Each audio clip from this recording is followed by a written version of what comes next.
Welcome to the first Galaxy Tenants episode of 2021. Today we head to Chicago, Illinois to catch up with Ben Wright of the Henhouse Prowlers and Bluegrass Ambassadors. As well, we feature a song from Joe Kahiri.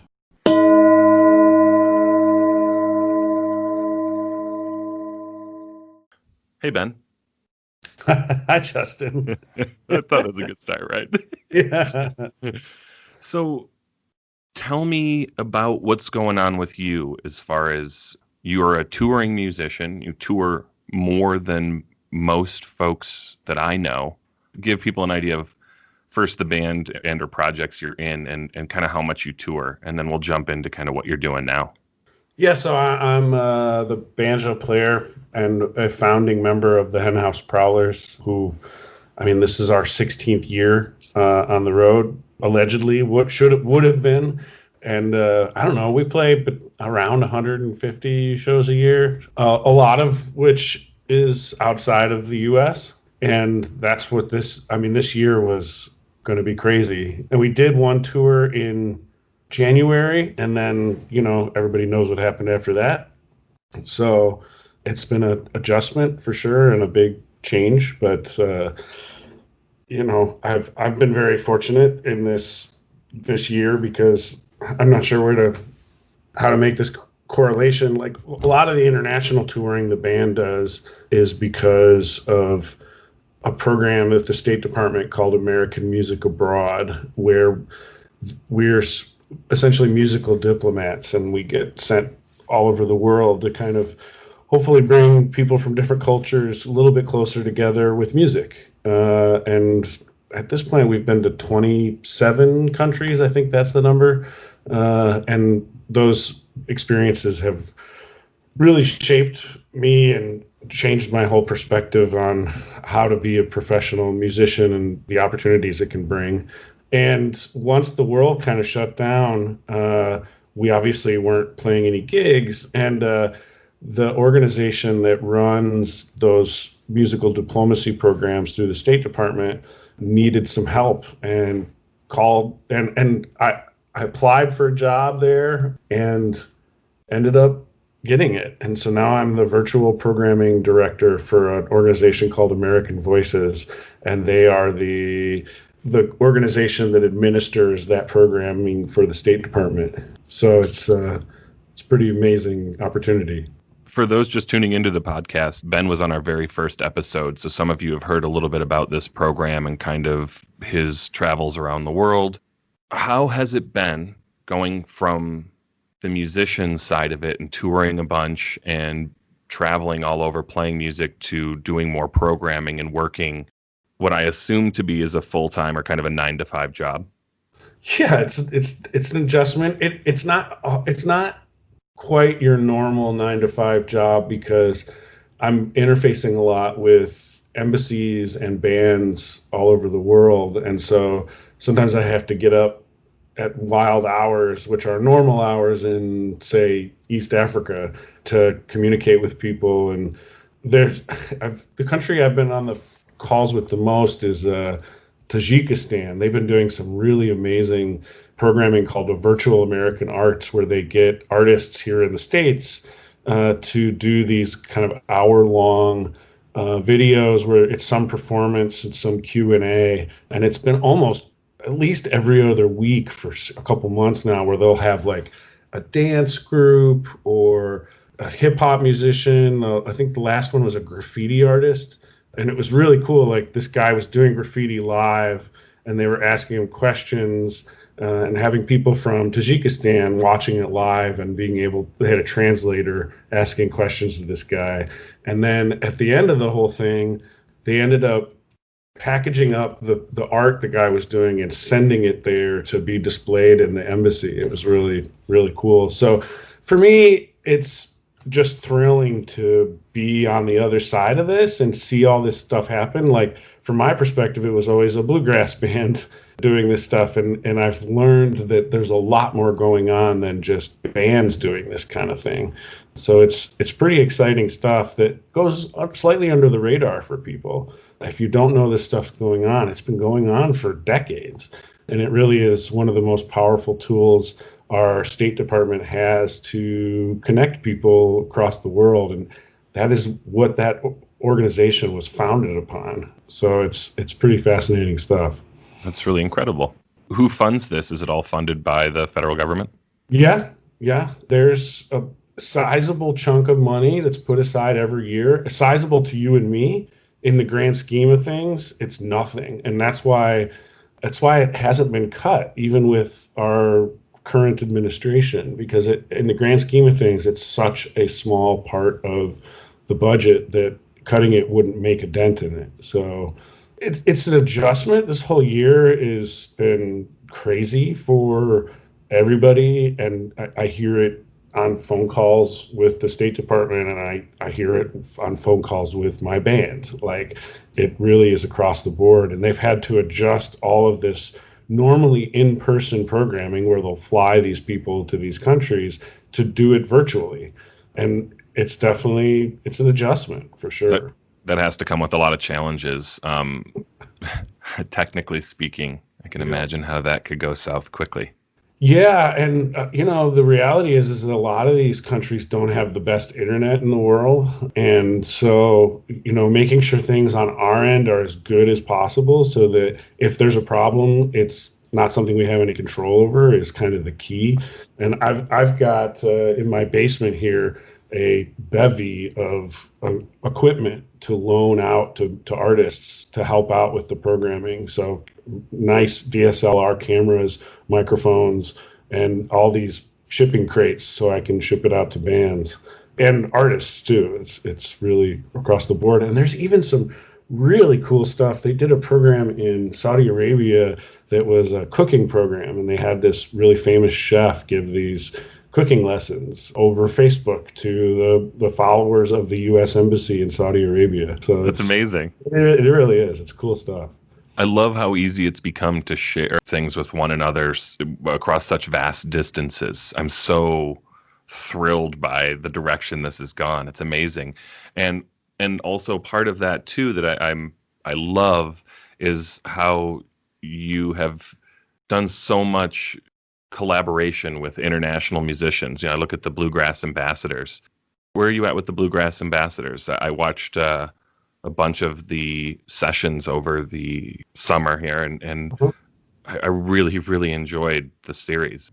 Yeah, you helped me out with that a little bit. Your friend Narayan Padmanabha, who's a fabulous sitar player, was a guest on our Bluegrass Ambassadors Academy. Bluegrass Ambassadors is the Henhouse Prowlers nonprofit that was very much inspired by the work we've done with the State Department. And we saw the power that music had to kind of stop creating walls between people. So that nonprofit is there to continue that work, whether it's with the State Department or without. And when quarantine started, we started a weekly interview session with people called the Bluegrass Ambassadors Academy. And we had people from all over the world join us and share their experiences as musicians. And it was a really wonderful thing. It was definitely outside of my wheelhouse. And so we probably did a dozen episodes, and that went really well. It was half for adults and half for kids, and that was wonderful. But since that kind of trailed off, we've been working on this new program called the Bluegrass Ambassadors Field Trip, which is a program for kids K through second grade that uses some of the artists that we had on the academy to teach kids about music all over the world. And it's coming close to being completed. We're going to let it loose here shortly. And it's hopefully going to help teachers, especially music teachers that are looking for really cool, fun, educational contents for the kids that they can use online. But also, once things get back to normal, it's also in person. We do a bunch of school visits every year and use the music and things we've learned to kind of teach kids about cross-cultural music education. And one of the things that's always frustrating to us is we go into a school and we've got 45 minutes with each groom of kids to cover a bunch of material. And you can do it, but it's not ideal. And so our goal has been to have materials for schools to use before we get there, so that when we're there, the kids already have kind of a foundational understanding of the music that we're going to talk about and stuff. And so we're building that program now and really excited about it.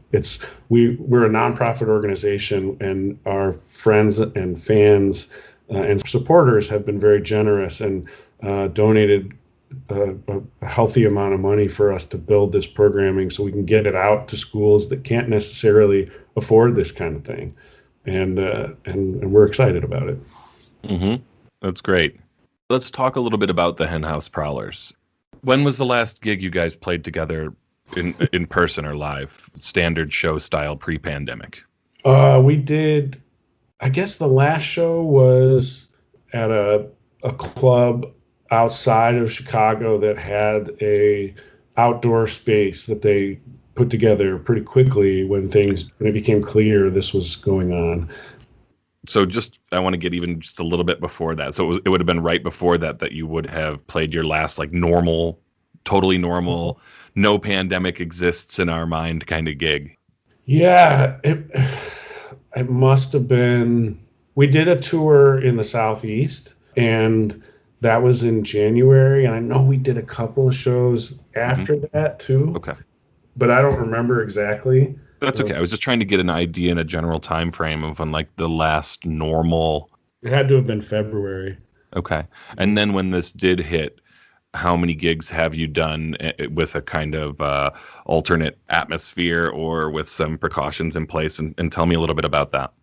I think we did something like 4 or 5 COVID-friendly shows. The city of Chicago put a really wonderful festival-style stage together in the parking lot of the Adler Planetarium downtown. It was a huge stage. It was like the size of stage you see at Bonnaroo or something. And it was a drive-in concert. And so it was surreal, to say the least. But it was a lot of fun. And at the time, it was, people were still adjusting to everything. And so just any kind of show felt glorious. And I remember being, anticipating it, and just the car horns beeping after the songs and stuff. Weird. It was.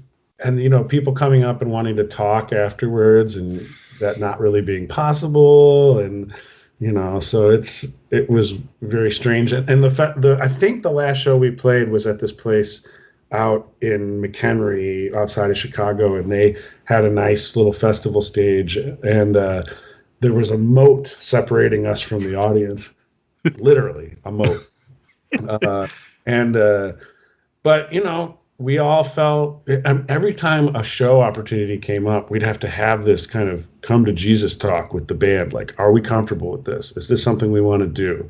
And there was this, place you had to meet between feeling safe and wanting to play a show. And that conversation's probably ever changing as the situation's ever changing with how dangerous it is, the rate of transmission. So it's like always revisiting that conversation every time, probably. Yeah, I got tired of that conversation. It always was like, look, I don't care what your response is. No judgment. We all got to be honest with each other. But I felt like I had to say that every time, and it was just like, it just felt kind of goofy.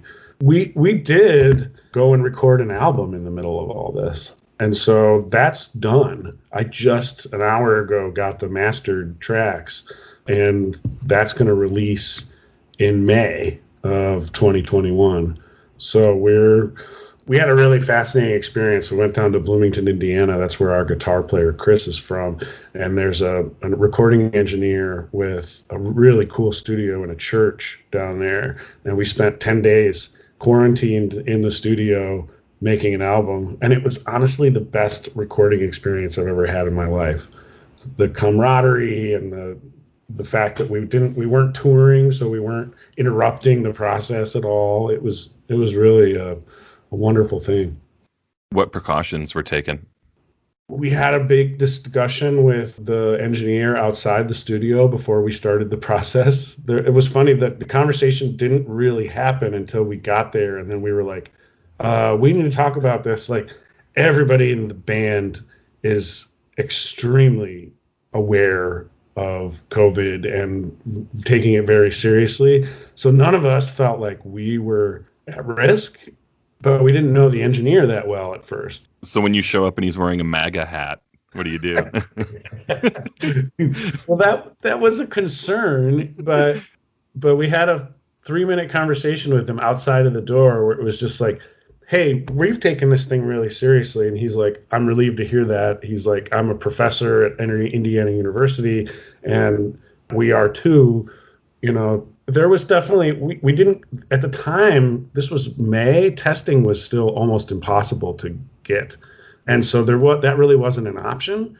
But so we all kind of had this like, well, let's just agree to be exceptionally careful in here and acknowledge that there's a chance we're going to give this to each other right now, but we won't increase that chance by doing anything stupid for the next 10 days. And it was fine. Like, we pretty much locked ourselves in that place for 10 days and ordered out.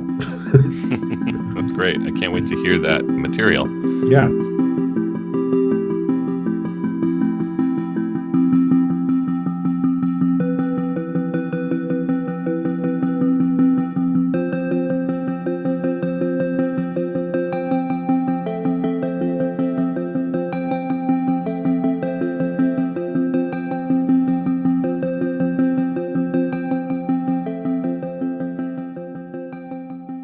So I'm going to share some new music with you here that I discovered over the past year. This is a guy named Joe Kahiri, and he's kind of a leader of the music scene in Kampala, Uganda. We got connected with him through a friend, someone who helps us with Bluegrass Ambassadors. And he's just a fabulous East African musician who folds a lot of different influences into his music. He calls the music Afro-pop, but it has just a ton of different stuff. And if you dig a little deep on YouTube, you can even find some videos of him really deftly combining pretty authentic American-style blues guitar with African beats and rhythms. It's amazing stuff. He's got a band called Kwela, Qwela, in Kampala that hosts these big shows with a lot of local artists, featuring local artists. He's a real community guy, and I just become fast friends with him. And he shared this next track with me a while back, and I just can't stop listening to it. It's called Mr. Soldier, and it's about a guy who wants to marry this woman, but he has to ask her father, and her father's in the army. And it's just a very wonderful, catchy tune. If you want to find more about him, you can find his stuff on SoundCloud under the name Kahiri, Kahiri, Kahiri. Or you can just Google Kwela, Qwela. Their stuff's on iTunes and, everywhere we get music these days. So definitely worth looking up Kwela and Kahiri for this music. It's really infectious stuff. Here's Mr. Soldier. We kijana. Umepotea ama? Unatafuta nini hapa? Mr. Soldier, I wanna marry your daughter.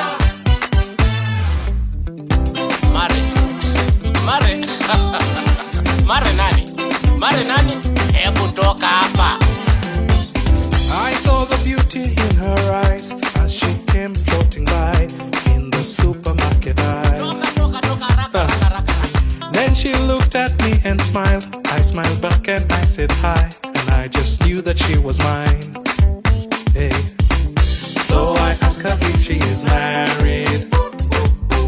She said, no, I'm not in a hurry. Kufunga ndoa na yeyote, but you need to talk to my daddy. Mr. Soldier, I wanna marry your daughter. Mr. Soldier, I wanna marry your daughter.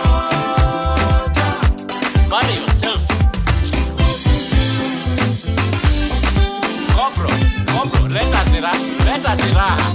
Leta silaha, kuna mnyama hapa anapa kuchinjwa.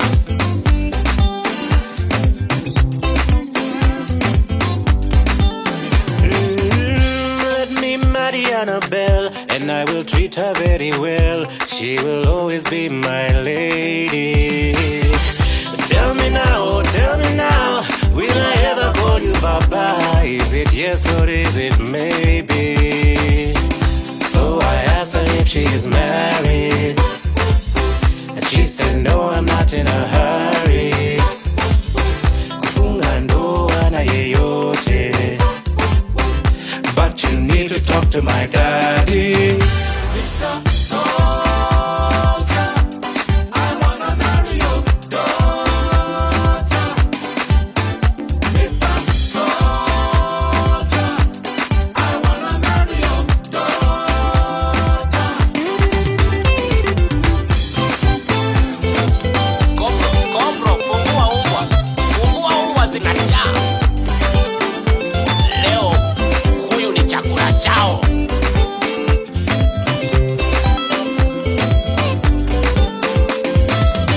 So I asked her if she is married. She said no, I'm not in a hurry. Kufunga ndoa na yeyote, but you need to talk to my daddy. Mr. Soldier, I wanna marry your daughter. Mr. Soldier, I wanna marry your daughter. Mimi ni mjeshi generali. You are nothing. Marry yourself. You can marry yourself. You marry yourself. Wewe ni mtu. Toka. So, as somebody who's heavily involved in the process of booking shows, advancing shows, laying out tour, you're the first person I've had this conversation with publicly or on the podcast or anything. But as somebody myself who books shows and hosts events, I'm curious to know your perspective on when this resumes. Have you guys looked at the calendar and started doing those like, well, if we get the vaccine and everybody it's available by June and they say this percentage, and what are you targeting? What does it look like behind the curtain on your end? We have one show booked in 2021 currently, and that's in December. That was the first show offer that came in that we were like, well, that seems pretty reasonable. Mm-hmm. But you still don't know. And we had a Europe tour in June of last year, and our European agent was just like, hey, let's kick this whole thing to next year. Same festivals, same everything. We were like, yeah, that at the time it was like, yeah, that's great. That sounds reasonable. Now it's not clear. Like, I just read an article yesterday that said it looks like maybe you're going to need some kind of proof of vaccine before you can fly internationally. But at the same time, I know some people personally have been flying internationally. So I don't know what that's going to look like. And so I think they're just now working on that process. And I heard, they're giving out those little cards, but I've heard that because that can so easily be replicated and faked, that they're talking about using an app, a universal app that has some sort of a barcode, which, I mean, for conspiracy theorists, now we all have barcodes and, oh my God, you got to show your card or the app, you're logging in. Yeah. Fun stuff. I mean, I think that's inevitable. I do too. Yeah. And I'm all for it. I mean, as somebody who carries a cell phone, what the hell am I going to say about being tracked? All these people who are talking about microchips and Bill Gates. It's like, those microchip batteries, if they were to be able to be put into people, and if there was an interest to track you going to your refrigerator and back all day long, those batteries would cost like $5 or $6K per person. You know, it's so silly what's going on. And for me, I was really confident about, but they said by June, everybody who wants a vaccine should be able to get one. And that's an exciting thing. However, you look at the number of people in the United States, or the percentage of people who are willing to get a vaccine, and it's just around 50% right now. And the other day I heard Dr. Fauci say that immunity could be achieved at close to 85%. And so then I wonder what that does to our time frames as far as pushing things out. That's why I'm still skeptical even about December. Like I'm not holding on to anything as gospel at this point because we just don't know what's going to happen. So it's going to be interesting. We just had another festival reach out to us about October, and we had almost every festival we were booked for last summer just was like, we're pushing it, the whole lineup to next year. And we were like, great. And it just dawned on me yesterday. I was like, when were all those? Are any of those planning on happening yet? Are they going to push to 2022 now? Like, what about a festival in June? The only saving grace really would be rapid testing being widely available and extremely affordable. Because then if you're rapid testing everybody, you at least have a better idea. Even if people still wear masks, you should be able to, in theory, get together. But that's not foolproof. And with this new variant that they just traced for the first time in Colorado as of a couple of days ago, that's 70% more infectious. So that should. I wonder how that changes the outlook as far as the death tolls and infections and things like that. It seems like it's just a ever-changing thing. I've yet to book any shows or even open any conversations. To give a little bit of positive, I did, my partner's grandmother is in her 90s in North Carolina, and she's getting her vaccine today. Yeah, and that was the first thing I'd heard of, like, just a random geriatric person getting non-frontline. Right, exactly. Yep. And so that gave me some hope. Apparently her nursing home had 6 people just recently get infected. And I think they're like, where are some hot spots we need to address first? And I think that was one of them.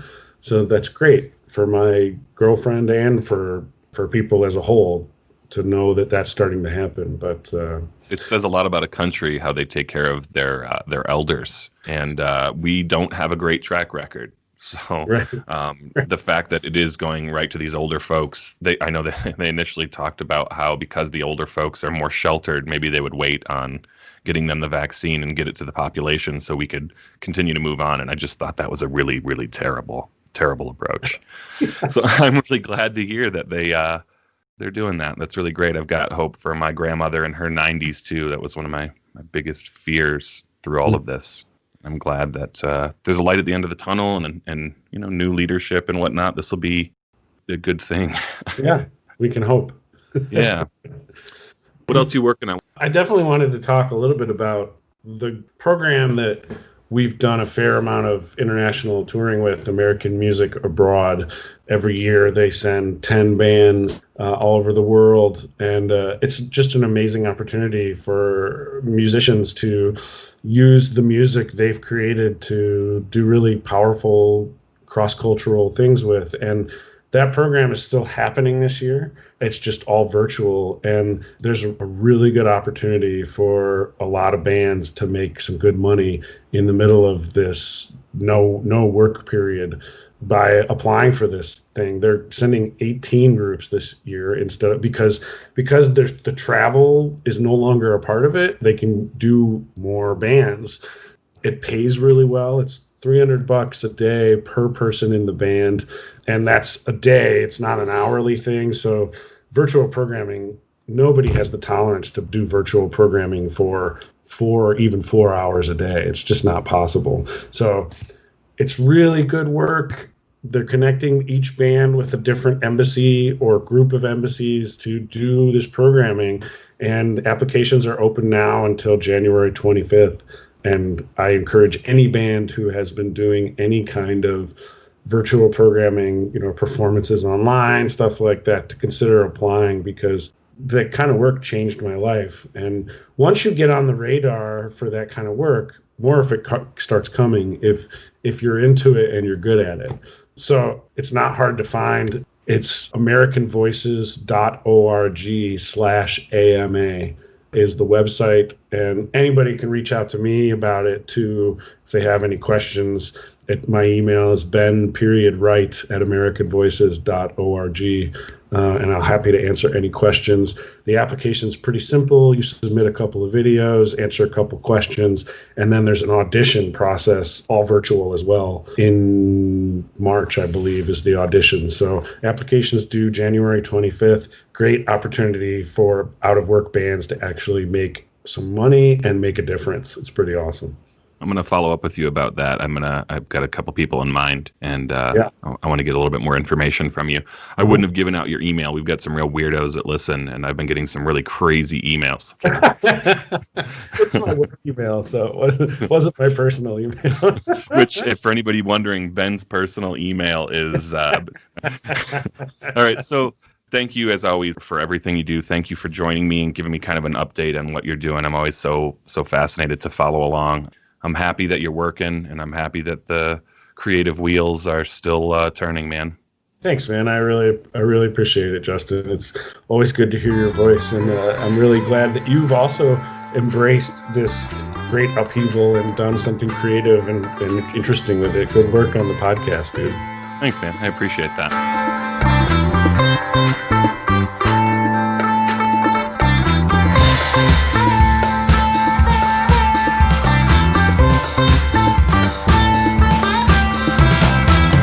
Thank you for listening to Galaxy Tenants. If you enjoyed this episode, be sure to subscribe, like, rate, and review wherever you listen to podcasts. For early access to episodes and exclusive content, check us out on Patreon. Also, if you'd like to communicate with us, send an email to galaxytenants@gmail.com or leave a voicemail on the Galaxy Tenants hotline at 303-550-2065.